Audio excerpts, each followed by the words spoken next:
निर्भया कांड के बारे में सारी दुनिया जानती है, लेकिन छावला में जो पीड़िता के साथ जिस तरह से गैंगरेप और मर्डर हुआ था, उसमें आज एक वर्डिक्ट में सुप्रीम कोर्ट ने अक्यूज्ड को, कन्विक्ट्स को, जिनको मौत की सजा लोअर कोर्ट ने सुनाई थी, को सुप्रीम कोर्ट ने उनको बरी कर दिया है और ये कहा है कि अगर उनको किसी और केस में ज़रूरत नहीं तो उनको जेल से रिहा भी कर दिया जाए। हम बात कर रहे हैं पीड़िता की माता जी से और उनके साथ जो सोशल एक्टिविस्ट कई सालों से ये मामला देख रहे हैं उनसे। माता जी, एक तो ये बताइएगा, कोर्ट में आखिर क्या कहा गया, आप लोगों को क्या बताया गया है? ऐसे बता रहे हैं उनको बलि कर दिया गया। ये नहीं मालूम बलि किस बात पर कर दिया गया है। ये तो है नहीं, छोटी मोटी चोरी चकारी तो है नहीं, इतना बड़ा केस है, मर्डर है, रेप केस है, किडनैपिंग केस, सब चीज़ें 11 साल से इंतजार करते करते आज एकदम से बरी कर दिया। तो हम तो मतलब एकदम से सोच में पड़ गई, ऐसे क्यों किया जज ने। तो आप लोग जब सुनवाई चल रही थी तब आप लोग आ रहे थे, ये एक तो ये केस काफ़ी भयानक था। माफ़ कीजिएगा, मैं आपसे थोड़ा बताने के लिए कह रही हूँ। आपकी बेटी को किडनैप कर लिया गया था, 3-4 दिन बाद वो मिली थी। तो उस वक्त से लेकर अब तक केस किस तरह से चला है, उसके बारे में आप कुछ बता पाएंगे?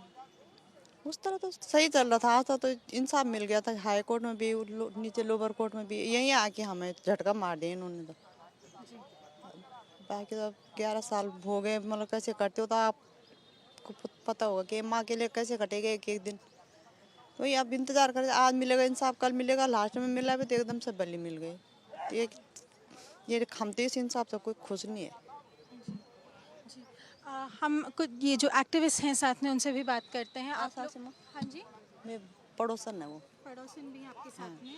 आप लोगों की जो नेबरहुड है, जो जिस तरह से आपकी बेटी को के साथ निर्ममता से कांड हुआ, उसके बाद आपके नेबरहुड में, आपके इलाके में थोड़ा किस तरह से आप, एंड मैं ये आपकी नेबर से भी पूछूंगी, इन एक बेटी के साथ इतना बड़ा हादसा हुआ, इतना बड़ा दुष्कर्म हुआ, उसके बाद आपके इलाके में औरतों के लिए किस तरह से, क्या आप लोग समझते हैं, किस तरह से आप लोग इसको देखते हैं कि क्या हालत है देश की? बहुत बुरी हालत है। जो अब छूट जाएंगे तो पूरा छावला वार्ड में एक नहीं रहेगा, तहस महस हो जाएगा। बेटी जो भी ड्यूटी जा रही है वो भी बहुत वो बड़ी बात है उसकी।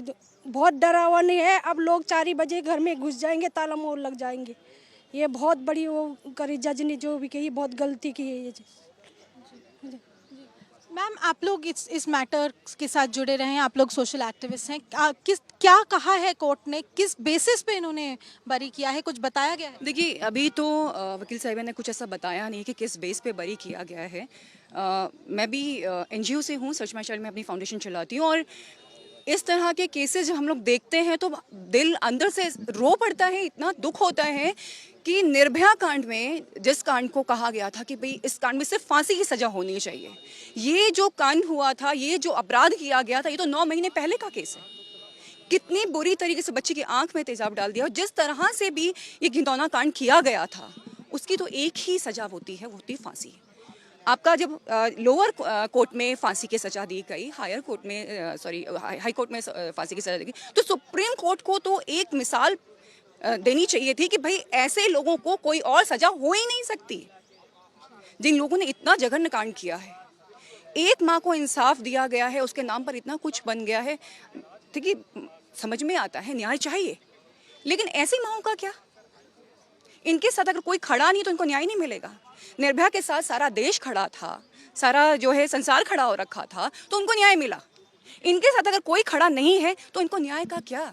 ऐसे हजारों हजारों केसेस हैं जो सुप्रीम कोर्ट में पेंडिंग पड़े हुए हैं, उनका क्या? हम क्या कहें बेटियों से? घर से बाहर निकलना बंद कर दो, नौकरी करना बंद कर दो, या ये कहें कि उनको पेट में ही मार दिया जाए? आप जेंडर इक्वालिटी की बात करते हैं, हम आप इक्वालिटी बोलते हैं कि ये गलत है, ऐसा नहीं होना चाहिए, लेकिन किस बेस पे हम अपनी बेटियां पालें? उनकी सुरक्षा का क्या है? आप लोग क्या रिव्यू फाइल करें, क्या आप कोर्ट से याचिका लगाएंगे कि आप उनका पुनर्विचार करें, दोबारा से सोचें कि इसके बारे में? हाँ, हम यही सोचते हैं कि पुनर्विचार करना चाहिए, एक बार फिर से दोबारा सोच लेनी चाहिए। क्योंकि ये तो कुछ फैसला ऐसे हो ही नहीं सकता है। हम 11 साल से इंतजार करते करते फांसी की सजा होने वाला, तुम एकदम से छोड़ दो तो कैसे लगेगा। तो ये दोबारा एक बार जैसा आपको तो फाइल पर नजर मारनी चाहिए।